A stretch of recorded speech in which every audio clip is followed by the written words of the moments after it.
दोस्तों आज हम बात करने वाले हैं इंडिया की ऐसी ब्रांड के बारे में जो इंडिया की ना होते हुए भी इंडिया की ब्रांड बन चुकी है।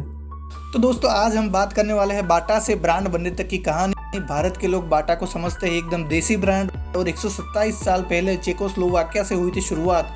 आज रोजाना 10 लाख तक के ग्राहक जुड़े हुए हैं बाटा से। तो दोस्तों 1925 में चेकोस्लोवाकिया के कारोबारी थॉमस बाटा भारत आए। वो अपनी जूता कंपनी के लिए रबर और चमड़ा खरीदना चाहते थे। कोलकाता की सड़कों पर घूमते हुए उन्होंने देखा कि यहाँ ज़्यादातर लोग नंगे पैर हैं या उन्होंने बेहद ख़राब क्वालिटी के जूते पहन रखे हैं। थॉमस बाटा की दूरदर्शी सोच ने भारत के पोटेंशियल मार्केट को समझ लिया और उन्होंने उसी वक्त भारत में अपनी एक जूता फैक्ट्री शुरू करने का फैसला किया। तो दोस्तों 1931 में बाटा ने पश्चिम बंगाल के कोन्नागर में पहली फैक्ट्री खोली जो बाद में बाटा नगर में बदल गई। दोस्तों भारत में बाटा को आए 90 साल पूरे हो चुके हैं। आज भारत में 35% शू मार्केट पर बाटा का कब्जा है और ये नंबर 1 बना हुआ है। अधिकांश लोग बाटा को देसी ब्रांड ही समझते हैं दोस्तों, लेकिन इसकी शुरुआत चेकोस्लोवाकिया से हुई थी। आज की ब्रांड स्टोरी में हम आपको बाटा की शुरुआत, दुनिया भर में विस्तार और बिजनेस और मार्केटिंग का तरीका और भारत के लोगों की जिंदगी का हिस्सा बनने की कहानी सुना रहे हैं। तो दोस्तों यूरोपीय देश चेकोस्लोवाकिया के एक छोटे से कस्बे ज़्लिन में से रहने वाले बाटा परिवार कई पीढ़ियों से जूते बनाकर गुजर बसर कर रहा था। संघर्षों के बीच वक्त गुजरता रहा। 1894 में इस परिवार की किस्मत पलटी जब युवा थॉमस ने बड़े सपने देखे। उसने फैमिली बिजनेस को प्रोफेशन बनाने के लिए बहन एना और भाई एंटोनिन को अपना सहयोगी बनाया। बड़ी मुश्किल से भाई बहनों ने माँ को राज़ी किया और उनसे $320 प्राप्त किए। उसके बाद उन्होंने गांव में ही 2 कमरे किराए पर लेकर किश्तों पर 2 सिलाई मशीन ले ली, कर्ज लेकर कच्चा माल खरीदा और कारोबार की शुरुआत कर दी। दोस्तों बाटा ने वैश्विक हालात के हिसाब से खुद को ढाल लिया था। बाटा ने 1909 तक जूतों का एक्सपोर्ट शुरू कर दिया था। जब जल्द ही दुनिया पहले विश्व युद्ध की गिरफ्त में चली गई, उसके बाद भयानक मंदी का दौर आया और फिर द्वितीय विश्व युद्ध शुरू हो गया। ये तीनों घटनाएं किसी भी बिजनेस के लिए बहुत बुरी सपने की तरह थी।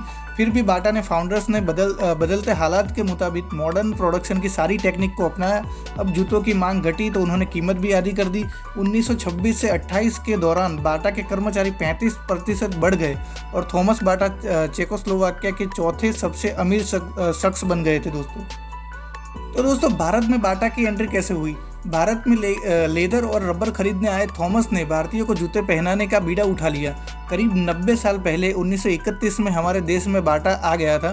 बाटा ने पहली फैक्ट्री पश्चिम बंगाल के कोन्नागर में खोली थी। इसके बाद बाटागंज बिहार, फरीदाबाद हरियाणा, पिनिया कर्नाटक और होसूर तमिलनाडु समेत 5 फैक्ट्रियाँ शुरू हुई।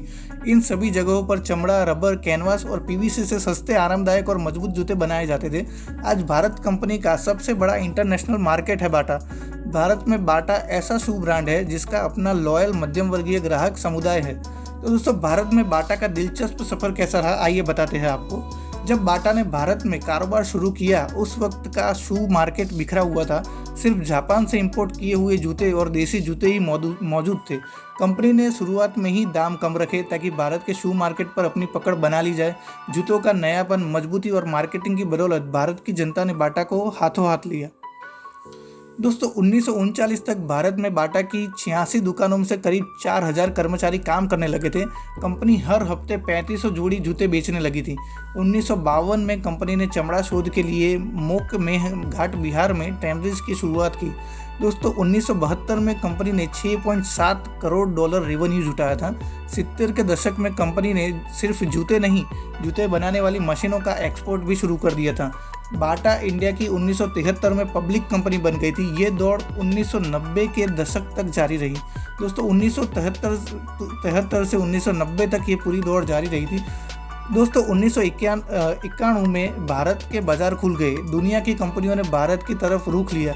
बाटा के सामने लेबर यूनियनों का विवाद, प्रतिस्पर्धा और कीमतों में अनियमितता जैसी कई चुनौतियां आई थी दोस्तों चेकोस्लोवाकिया में कम्युनिज्म के उभार के बाद बाटा ने 1964 में अपना ऑपरेशन कनाडा से करना शुरू कर दिया। कंपनी 1990 में वापस आई और जब उसे राष्ट्रीयकरण के लिए बाध्य किया गया, ये फैसला बिजनेस के लिए बेहद दुर्भाग्यपूर्ण साबित हुआ।